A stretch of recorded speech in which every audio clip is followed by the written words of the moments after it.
Akala ko may ibig sabihin ang pag-like mo sa status ko sa Facebook. Nagre-reply ka rin sa Twitter.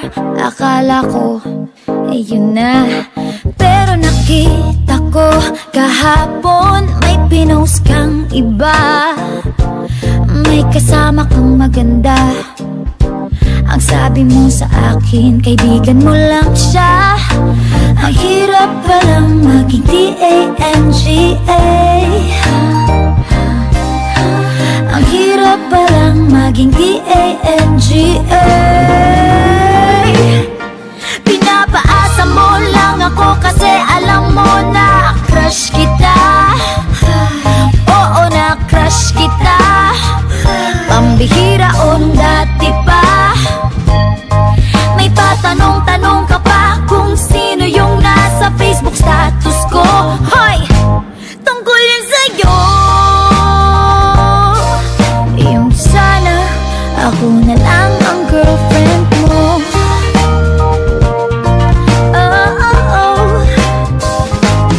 Parang gusto ko nang sabihin ang feelings na tinatago sa'yo. Para na akong pulis, maka-stalker sa profile mo. Ano ba?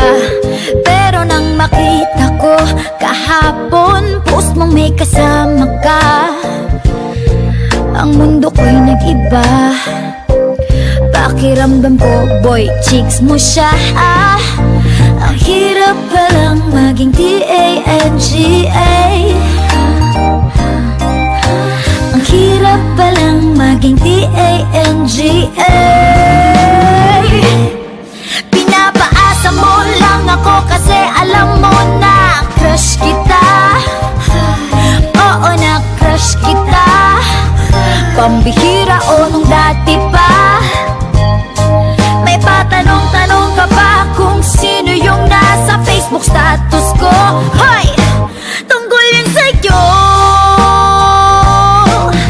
Yung sana ako na lang ang girlfriend mo.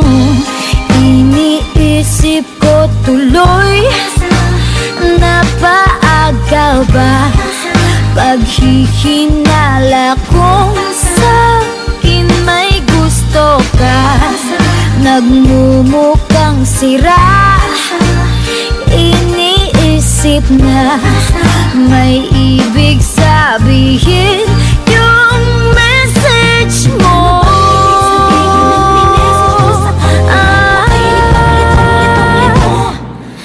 Ang hirap palang maging D-A-N-G-A.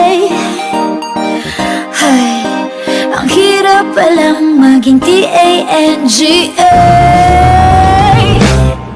Pinapaasa mo lang ako kasi alam mo na